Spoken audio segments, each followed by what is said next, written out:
Le Classico se présentait mal pour le Barça. Les Catalans restaient sur 2 défaites en Ligue Europa et en Liga. Des absences d'envergure, Lewandowski, Pedri, Dembélé. C'est peu dire donc qu'ils n'étaient pas vraiment favoris.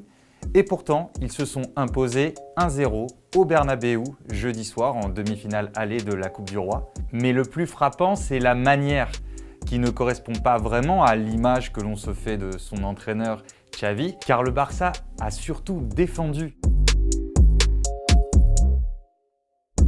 Pour gérer Vinicius, Xavi avait décidé de placer Ronald Araujo au poste de latéral droit, lui le défenseur central. Avec sa puissance, son explosivité et sa technique défensive, l'Uruguayen a réduit l'influence de l'ailier brésilien. Ce n'est pas la première fois que cela arrive dans un Classico.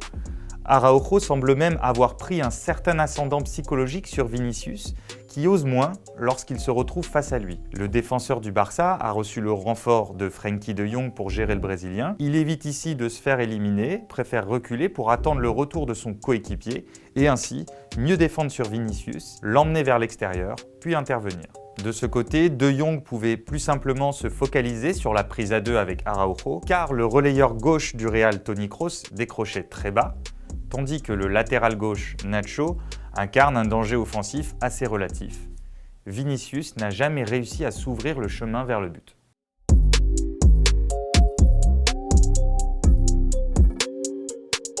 Le Barça a été diminué, en grande difficulté pour ressortir les ballons. Il a donc passé beaucoup de temps près de son but, mais il ne s'est jamais désuni grâce à une grande implication défensive de ses joueurs et une densité importante dans et autour de la surface. Regardez ici, entre le latéral gauche Baldé et son défenseur central Marcos Alonso, 3 coéquipiers s'insèrent pour maîtriser les projections madrilènes.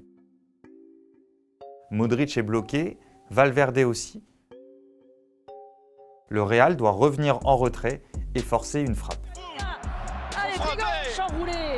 Non seulement l'implication est constante, mais les principes sont clairs. Laisser le Real renverser le jeu et avancer, mais imposer une énorme densité dans l'axe. Ici, Valverde joue une diagonale vers Carvajal, mais observez le repli des Catalans. Un repli rapide et en nombre qui empêche le Real d'enchaîner. Jules Koundé et ses coéquipiers peuvent ensuite défendre leur surface avec le geste juste et la concentration nécessaire.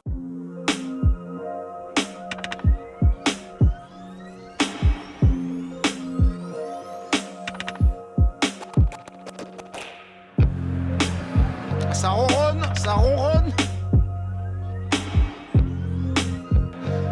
énormément et on perd le ballon.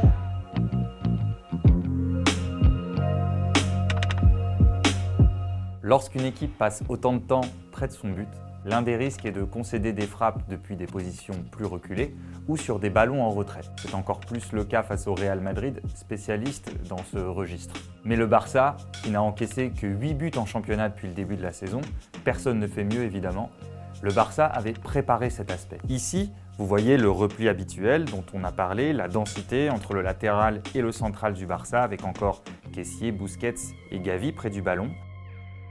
Mais sur le centre de Carvajal, Benzema est en retrait, Carvajal l'a vu, mais Frenkie de Jong veille. Jusqu'au bout, les Catalans vont rester vigilants sur les ballons en retrait, profitant de leur grand nombre en défense pour jaillir sans déserter la surface. Ici, Busquets et de Jong sur Modric, puis Gavi et Fati sur Militao.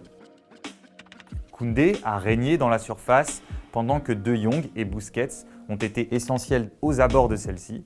Ici, Busquets a déjà anticipé la remise en retrait et va intercepter un nouveau ballon sur une phase défensive.